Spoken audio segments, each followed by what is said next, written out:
শিকড় টিভির বিশেষ আয়োজন শিকড়ের খোঁজে প্রবাসী স্বাস্থ্য কথা অনুষ্ঠানের ষষ্ঠ পর্বে দেশ বিদেশে যে যেখান থেকে দেখছেন সকলকে প্রীতি ও শুভেচ্ছা জানিয়ে শুরু করছি আমাদের আজকের অনুষ্ঠান। দর্শক, আপনাদের সাথে আছি আমি ডক্টর তাসমি আহমেদ হুমা এবং আমাদের এই অনুষ্ঠানটি প্রত্যেক শুক্রবার বাংলাদেশ সময় রাত 9:30 এবং ইতালির সময় বিকেল 5:30 সরাসরি সম্প্রচারিত হয়ে থাকে। আপনারা জানেন এই অনুষ্ঠানের মাধ্যমে আমরা শারীরিক অসুস্থ থাকার জন্য বিভিন্ন ডাক্তারি পরামর্শ দিয়ে থাকি এবং আপনাদের প্রশ্ন কমেন্টের মাধ্যমে আমরা উত্তর দিয়ে থাকি। আজকেও এর ব্যতিক্রম নয়। তো আমাদের সাথে আজকেও অতিথি আছেন একজন, যিনি আপনাদের বিভিন্ন সমস্যা সমাধানের জন্য চেষ্টা করবেন, কিন্তু আপনাদেরকে আমাদের সাথে থাকতে হবে আমাদের এই পুরো অনুষ্ঠানের সময়। তো আমি শুরু করছি আমাদের আজকের অনুষ্ঠান। আমাদের সাথে আজকে আছেন doctor Nabil Junaid Sydney, consultant orthopaedics, Uttara crescent hospital. আসসালামু আলাইকুম। House everyone? ওয়ালাইকুম আসসালাম। কেমন আছেন কেমন সবাই? আছেন ভাইয়া? আলহামদুলিল্লাহ। আপনি কেমন আছেন? আপনারা সবাই কেমন আছেন? হ্যাঁ, আমি ভালো আছি। দর্শকরাও মনে হয় ভালো আছেন এবং আমাদের সাথে থাকবেন আশা করছি। পুরো সময়টা জুড়ে আমরা একটা আলোচনা করব। আপনাকে বলে রাখি যে আমরা প্রত্যেক শুক্রবারই এরকম একটা আড্ডার একটা টাইম বের করে নিয়েছি, যেখানে আমরা স্বাস্থ্য বিষয়ক বিভিন্ন কিছু নিয়ে আড্ডা মারি এবং দর্শকদেরকে, বিশেষ করে প্রবাসী দর্শক যারা আছেন তাদের কে আমরা কিছু সলিউশন দেওয়ার চেষ্টা করে থাকি আর কি। এটা খুব একটা সিরিয়াসলি কথাবার্তা বলার জায়গা না, আমরা খুব মানে ফান লাভিং এবং আমরা খুব নর্মালি আড্ডা মারি আর কি স্বাস্থ্য বিষয়ে। তো আমরা আজকে আপনার সাথে আলহামদুলিল্লাহ। ঠিক আছে। I'm happy to be a part of this. Sure. ধন্যবাদ ধন্যবাদ। আচ্ছা, আমি শুরু করি প্রথমেই। যেহেতু আমরা একটা সময় পার করে আসছি করোনা নিয়ে, তো আমরা প্রত্যেকবারই প্রত্যেক অনুষ্ঠানের শুরুতেই বলি যে করোনা নিয়ে যে অভিজ্ঞতা সেটা দিয়ে আমরা শুরু করতে চাই। তো তার প্রথমে আমি আগে আপনাকে জিজ্ঞেস করি, আপনি কনসালটেন্ট অর্থোপেডিক্স, আপনি অর্থোপেডিক্সে আসলেন কিভাবে? মানে আপনার এই ইন্টারেস্টটা জাগলো কিভাবে? অ্যাকচুয়ালি অনেকটা অ্যাক্সিডেন্টাল। আমার গোল অফ লাইফ ছিল টু বি আ নিউরোসার্জন। এখন সামহাও নিউরোসার্জারি থেকে সুইচ হয়ে অর্থোপেডিক্সে আসা। আমার এক খুব কাছের জুনিয়র, ও আমাকে বললো যে ভাই আমি এক্সাম দিচ্ছি, আপনিও দেন। আমি বললাম আমার তো অর্থোপেডিক্সে যাওয়ার কোনো ইচ্ছা নাই রে, কি করব? বললেন না আপনি দেন, হয়ে যেতে পারে। হয়ে গেল, পরে চলে আসলাম। আলহামদুলিল্লাহ, now I am enjoying orthopaedics, being happy. হ্যাঁ, দর্শক আপনাদেরকে বলে রাখি, খুব অল্প বয়সে মোটামুটি খুব ভালো অর্থোপেডিক সার্জন হিসাবে নাম করে ফেলেছেন উনি। তো থ্যাংক ইউ। অনেক অনেক কঠিন কঠিন কেস, অনেক কঠিন কঠিন কেস যেগুলো হয়তো বা আমরা সাহসও করি না ধরতে। সিনিয়ররা, অবভিয়াসলি আমরা সিনিয়রদেরকে ট্রান্সফার করি, অনেক সময় সিনিয়ররাও হয়তো বা কোনো কারণে এসকেপ করে যান। সেগুলা উনি খুব সাহসের সহকারে উনি এগুলো হ্যান্ডেল করছেন এবং খুব ভালোভাবে রোগীদেরকে চিকিৎসা দিয়ে যাচ্ছেন দিনরাত। তো প্রথমে শুরু করি।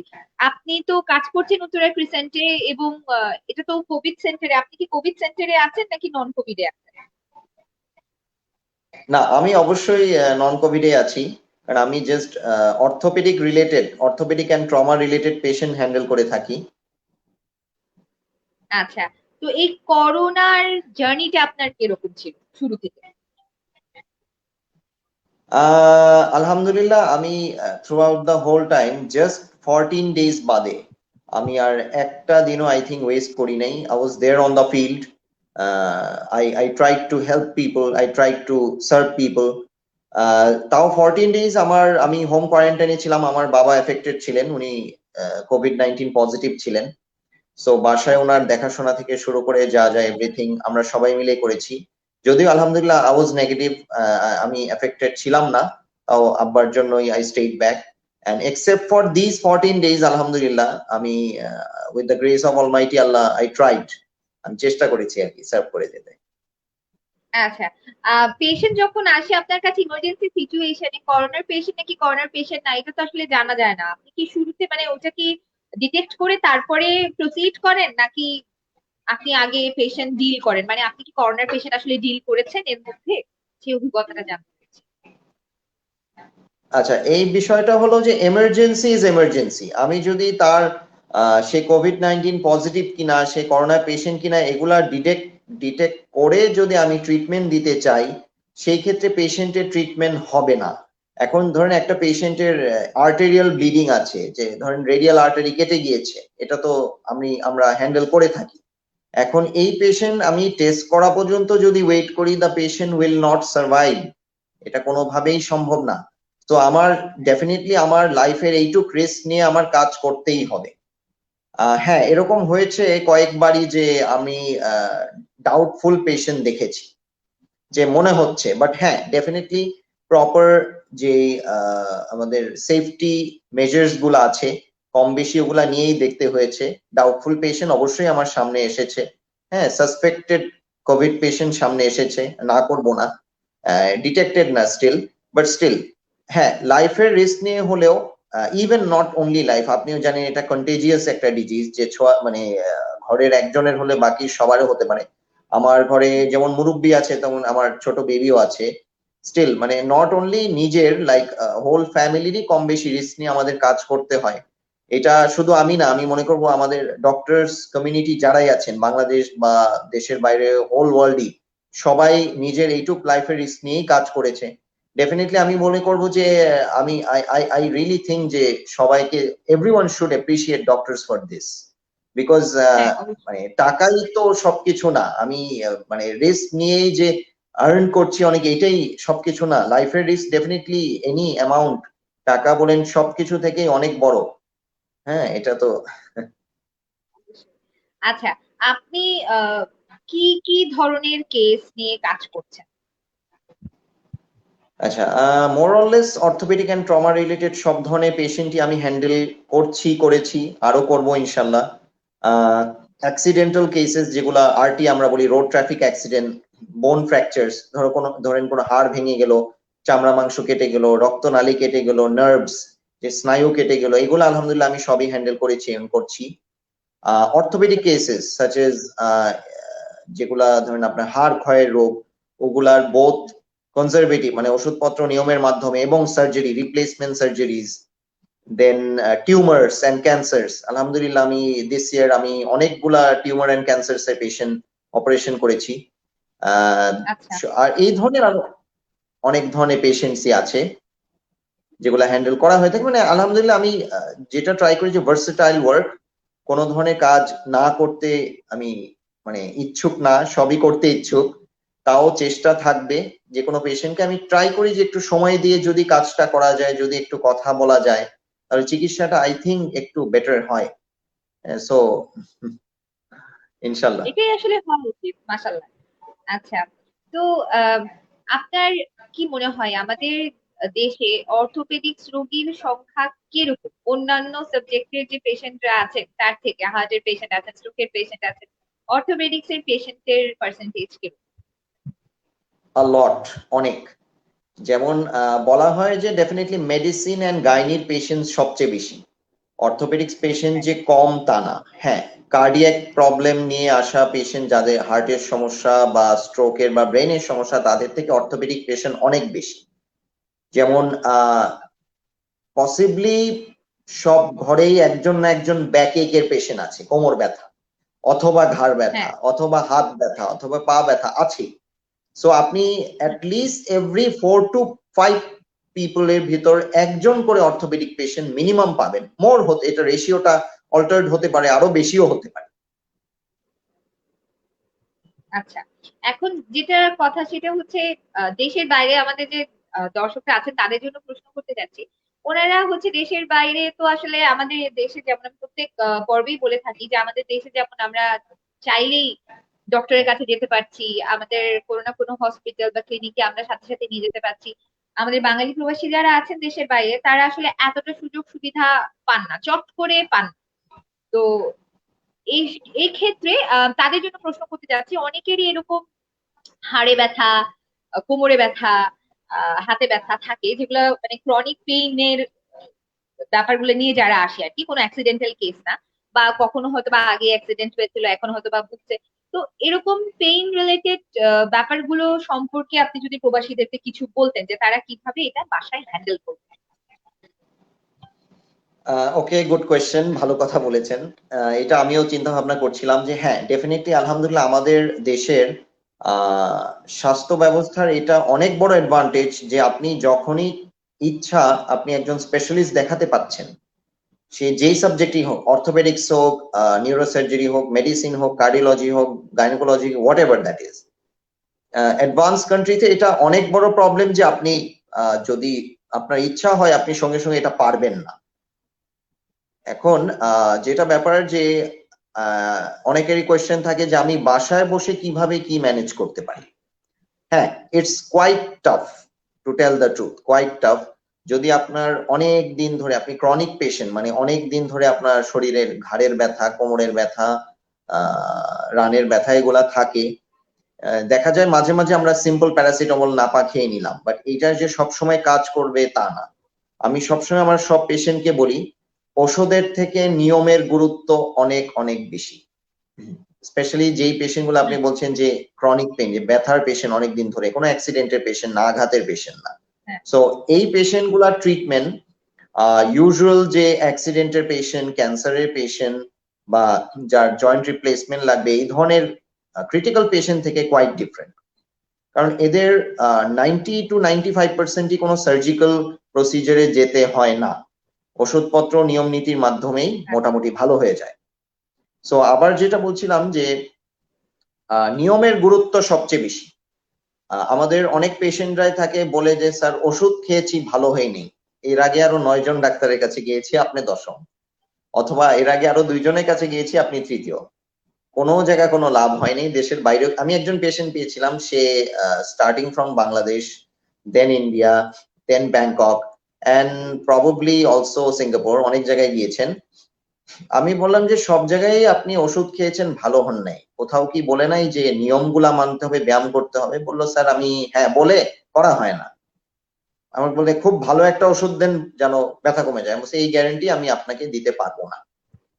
এই গ্যারেন্টি আমি কেন, ওয়ার্ল্ডের বেস্ট ডক্টর যিনি, ওয়ার্ল্ডের বেস্ট অর্থোপেডিক সার্জন, উনিও দিতে পারবে না। কেন? আপনি ওষুধ খাচ্ছেন ভালো হচ্ছেন না, কিন্তু কারণ আপনি নিয়ম মানছেন না।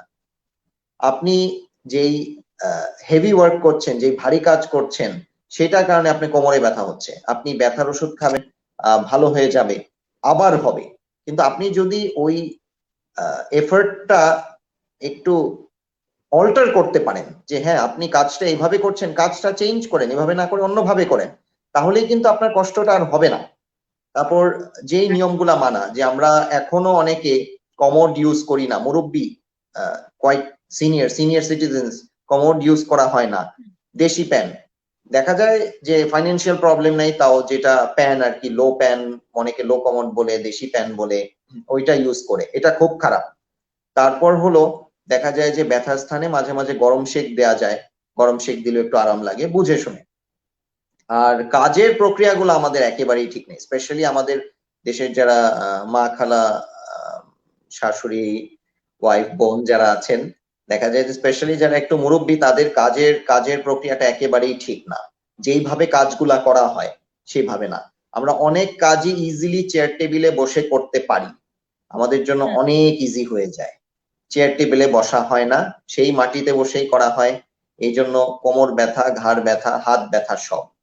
ভারী কাপড়, ভারী কাজ, যেমন কাপড় কাচা, কাপড় চিপে নেওয়া, হ্যাঁ, তারপর বড় ইসেতে একটা পাতিলে রান্না করা, বড় বড় চামচ ইউজ করা, এতে কিন্তু হাতে প্রচন্ড প্রেসার পড়ে, হাতের ব্যথা অনেক আমি পেশেন্ট পেয়েছি।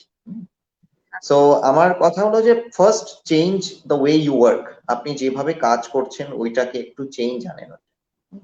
বাসায় বসে এইটা ব্যথা যেন না হয়, এইটার বেস্ট ওয়ে কিওর না, প্রিভেনশন, মানে সমস্যাটা হওয়ার আগেই থামিয়ে দেন, সমস্যাটা যেন নাই হয়।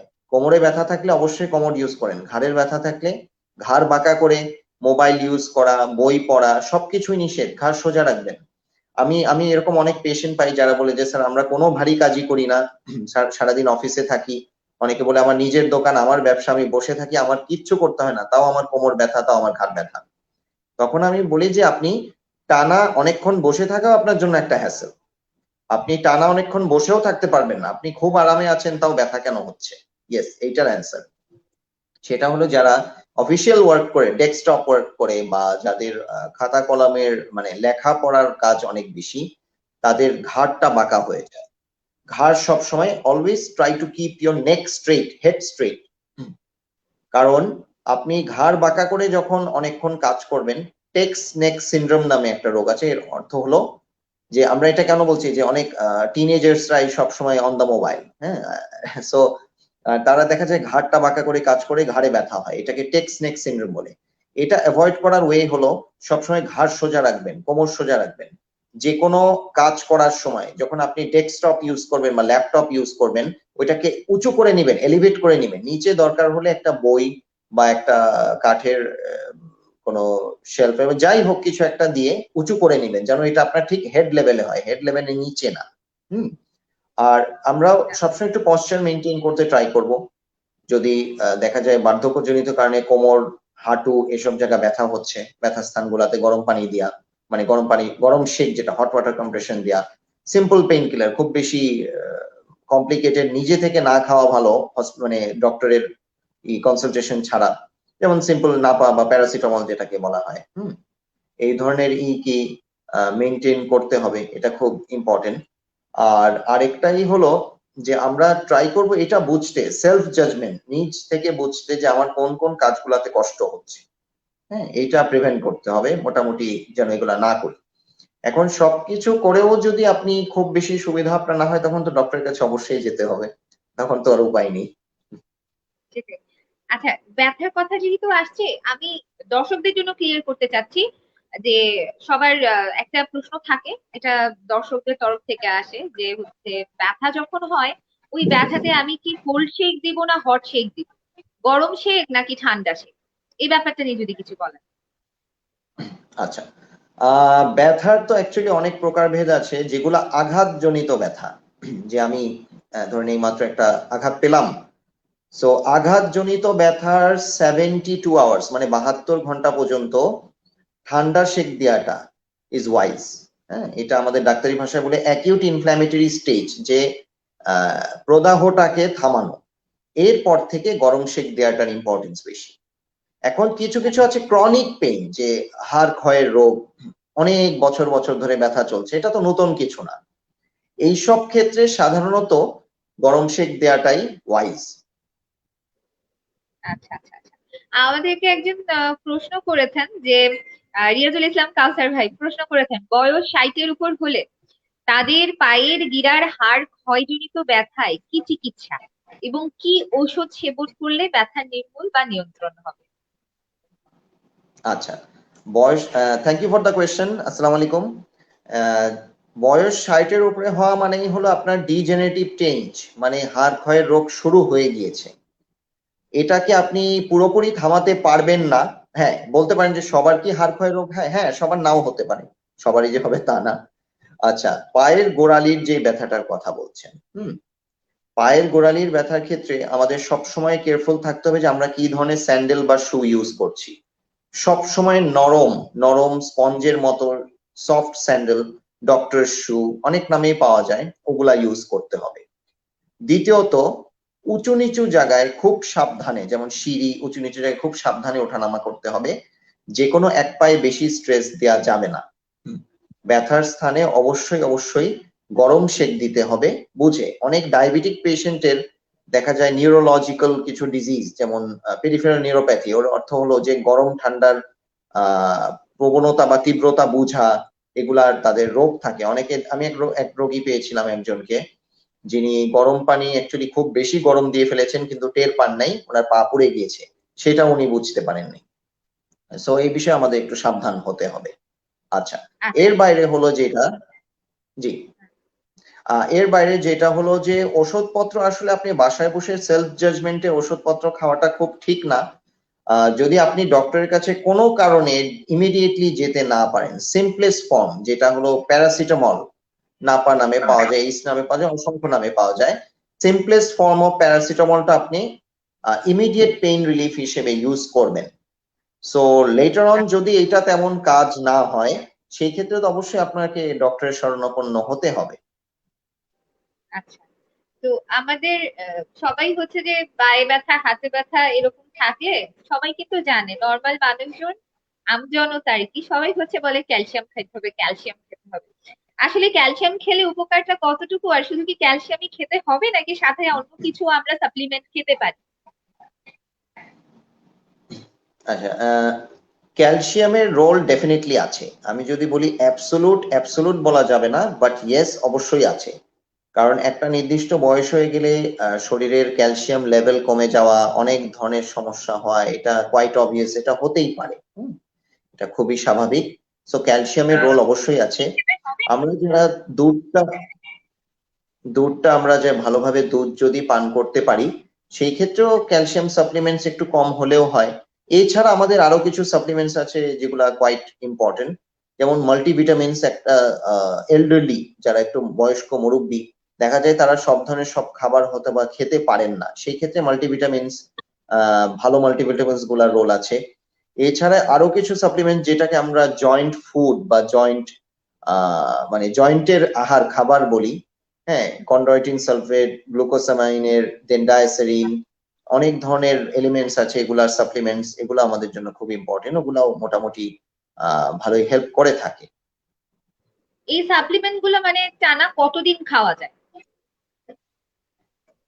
আচ্ছা, এটাও ডিপেন্ড অনেকে করে। কন্টিনিউ খেতেই দেখা থাকে, যায় যে অনেক অনেকে ধরনের কন্টিনিউ খেতে থাকে, আবার অনেকে ভাবে কি 1 মাস খাওয়ার পর বফ করে দেয় যে জি, না না বেশি হয়ে যাচ্ছে, খাওয়া যাবে না। তো আসলে এটা কতদিন খাওয়া সেফ?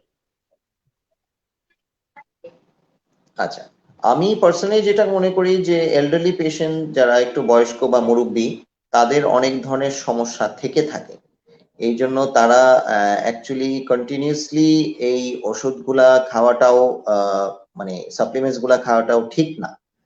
অনেকের কিডনির প্রবলেম থাকে, অনেকের কিডনির রেনাল স্টোন মানে পাথর হওয়ার প্রবণতা থাকে প্রস্রাবের রাস্তায় অথবা কিডনিতে।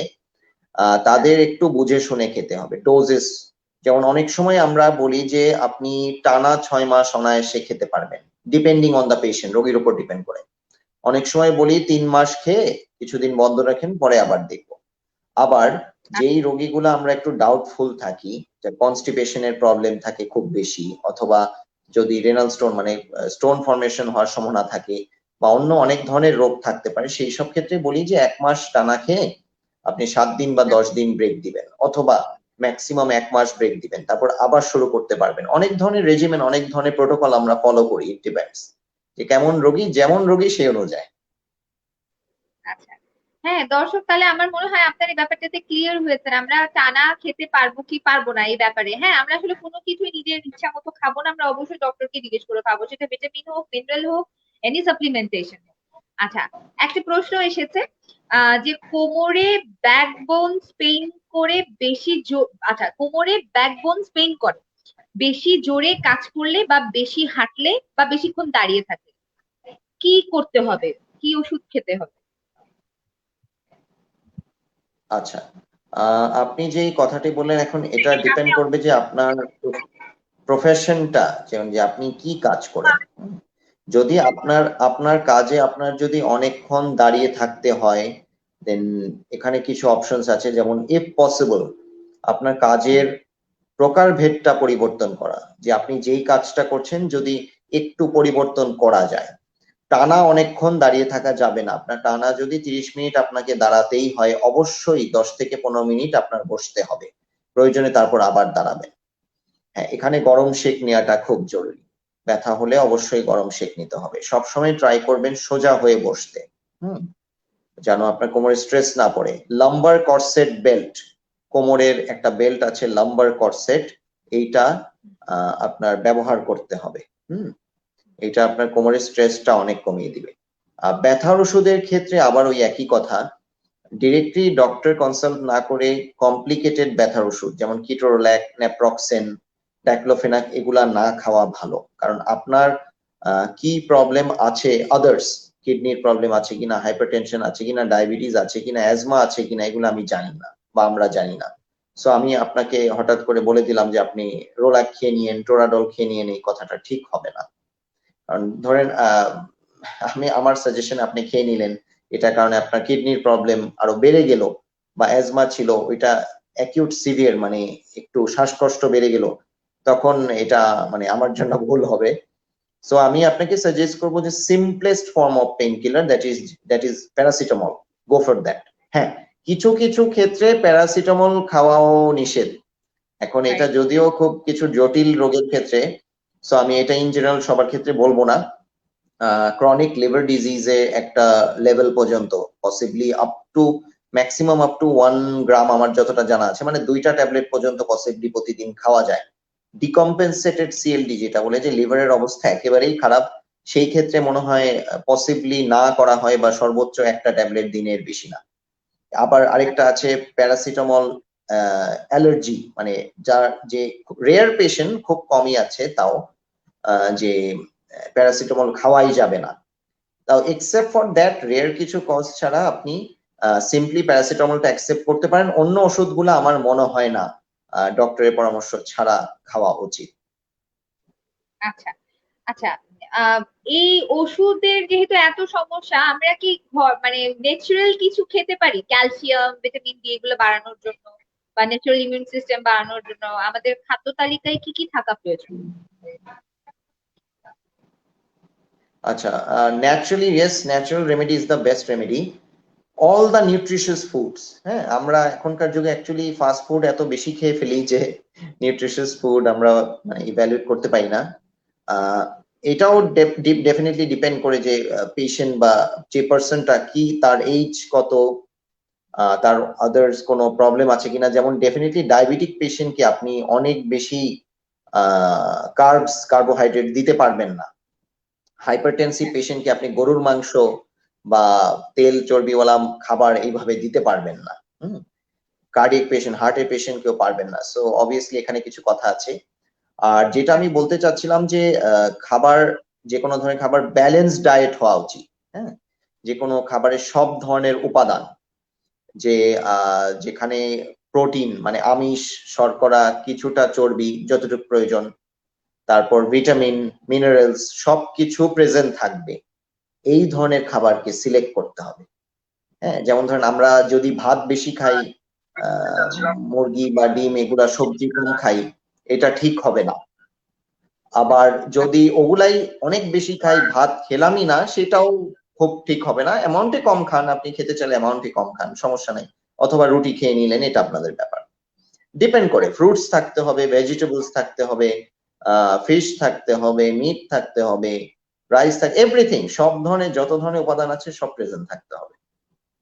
মানে স্পেশালি ক্যালসিয়াম ভিটামিন ডি কিসে কিসে থাকে যে আমরা এটা খেতে পারি? ডেয়ারি প্রোডাক্টস যেগুলাকে আমরা দুধ, দই ইত্যাদি ইত্যাদি, এগুলাতে ক্যালসিয়াম ভালো, মোটামুটি ভেরি গুড অ্যামাউন্টে থাকে। ভিটামিন ডি এগুলা হলো আপনার মাছ, হ্যাঁ, মাছে থাকে, ডিমে থাকে, অনেক সবজি, অনেক ধরনের সবজিতে থাকে। কিন্তু অ্যাকচুয়ালি ভিটামিন ডিটা বেসিকলি হলো আপনার ফার্স্ট ক্লাস প্রোটিন, যেগুলাতে ওগুলাতে আমরা ভালো অ্যামাউন্টে পেয়ে থাকি। ইয়েস, আরেকটা ইম্পর্টেন্ট কথা, রোদ। আমরা দেখা যায় যে আমরা যেহেতু ইসলামিক কান্ট্রি, আমি নিজেও মুসলিম, বাট আমাদের এখানে একটু কিছু রং পারসেপশনস আছে যে আমরা আমাদের অনেক মুরব্বীরা, অনেক ফিমেল যারা মহিলারা, তারা দেখা যায় সবসময় পর্দা মেনটেন করে বলে রোদে রোদে একটু কম যাওয়া হয়। সো আমি তাদেরকে সাজেস্ট করি, আমি অনেক পেশেন্ট পেয়েছি যে ভিটামিন ডি ডেফিসিয়েন্সি, অনেক পেশেন্ট পেয়েছি। সো আমি তাদেরকে ওইভাবেই সাজেস্ট করি যে আপনি অবশ্যই প্রতিদিন 30 মিনিটস টু 1 আওয়ার হলেও আপনার ঘরের একটা বারান্দা চুজ করবেন, যেখানে হয়তোবা বাইরে থেকে আপনাকে কেউ দেখতে পারবে না, উইথ মিনিমাল ক্লোদিং, যত কম কাপড়ে সম্ভব, যে যত বেশি আপনি সূর্যের আলোটা ইউজ করতে পারবেন, এটা আপনার জন্য ভালো। এটা যে শুধু বাচ্চাদের জন্য ভালো তা না, বাচ্চাদের জন্য বেশি কাজ করে, বড়দের জন্য ইটস অলসো হেল্পফুল। সো সবার জন্য। আচ্ছা আচ্ছা আচ্ছা আচ্ছা। একটা কথা জিজ্ঞেস করার ছিল, সেটা হচ্ছে আহ, অনেকেই জিজ্ঞেস করেন পেশেন্টরা যে হচ্ছে আমার যখন কোমর হাঁটু ব্যথা যদি এরকম থাকে, আমরা কি আসলে নামাজটা প্রপার নিয়মে পড়তে পারবো নাকি আমাদের বসে পড়তে হবে? আমি সাজেস্ট করি চেয়ার টেবিল ইউজ করা, চেয়ারে বসে বসে পড়া।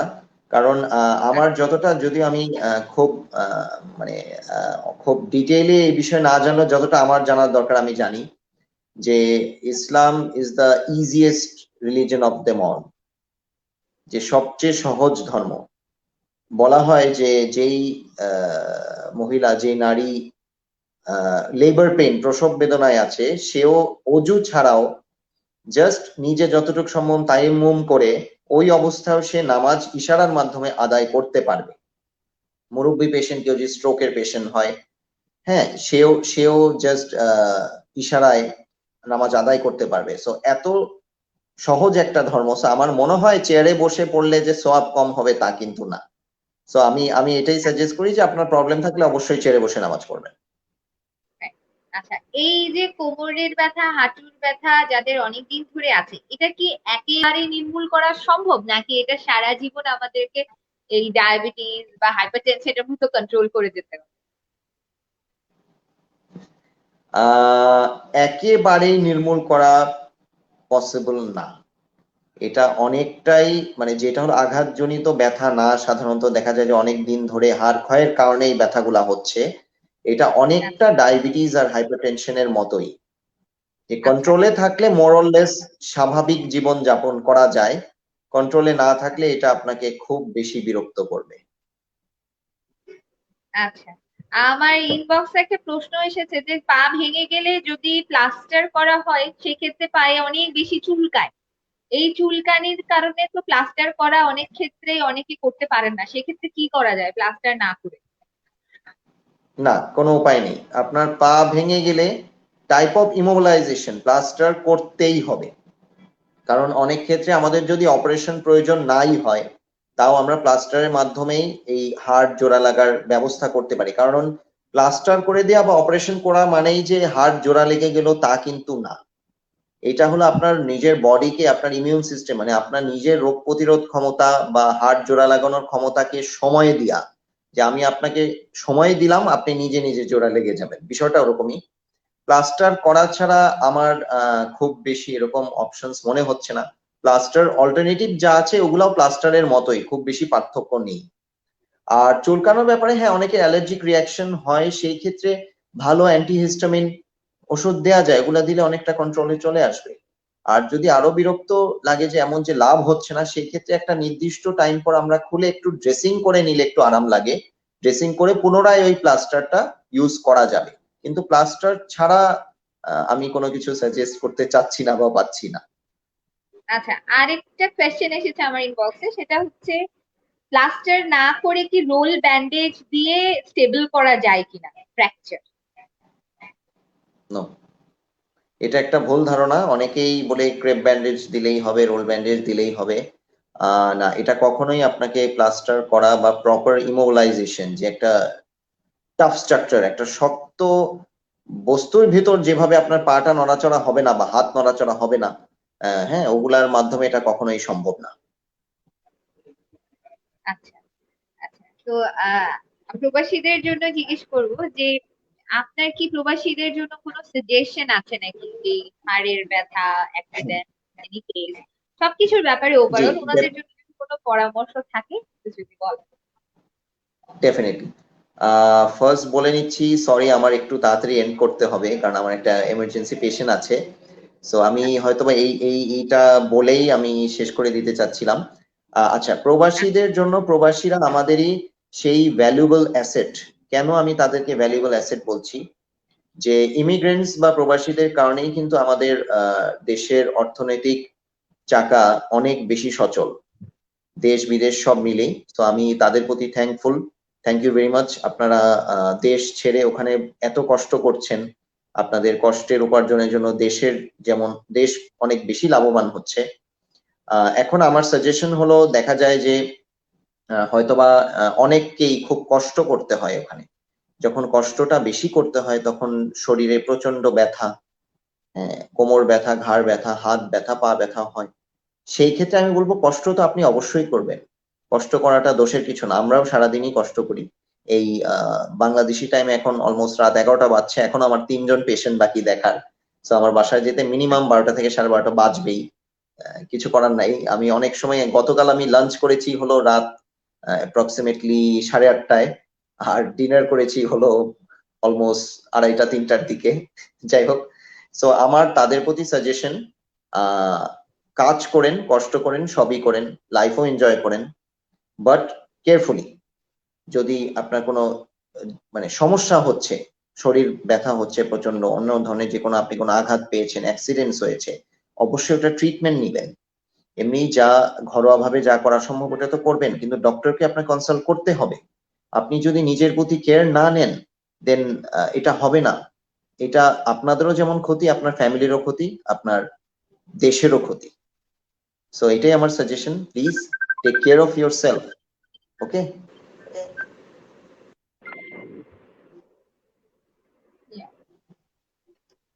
আচ্ছা, ধন্যবাদ, অনেক ধন্যবাদ আপনার এত ব্যস্ত সময় মোস্ট থেকে ওয়েলকাম। আমাদেরকে কিছুটা সময় দিয়েছেন, এটার জন্য আমি খুবই খুবই খুবই খুবই ধন্যবাদ জানাচ্ছি। দর্শক আপনারা দেখতে পেলেন আমরা আজকে অনেক কিন্তু ইম্পর্টেন্ট ইম্পর্টেন্ট কথা নিয়ে আলোচনা করলাম। আশা করি যারা দেখেছেন তারা এই কথার মধ্যে কিছু না কিছু তো পাবেন অবশ্যই, তথ্য যা দিয়ে আপনাদের আসলে উপকার ইনশাআল্লাহ। হবে দৈনন্দিন জীবনে চলাফেরার ক্ষেত্রে।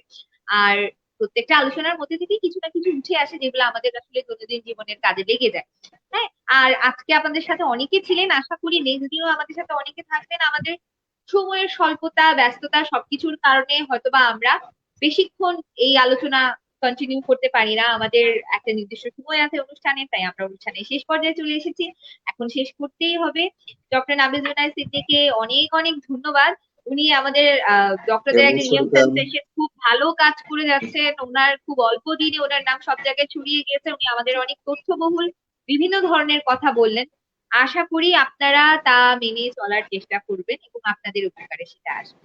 তো আমি আজকে আপনাদের সবাইকে ধন্যবাদ জানিয়ে আপনাদের সবার কাছ থেকে বিদায় নিয়ে নিব, এবং আমরা আপনাদেরকে এনশিওর করছি আমরা এই একই সময় একই দিনে বারবার ফিরে আসবো আড্ডা মারার জন্য। ইনশাল্লাহ নতুন নতুন স্বাস্থ্য কথা নিয়ে, নতুন নতুন টিপস নিয়ে আমাদের সঙ্গেই থাকবেন। ধন্যবাদ। আল্লাহ হাফেজ। ধন্যবাদ। ওয়েলকাম।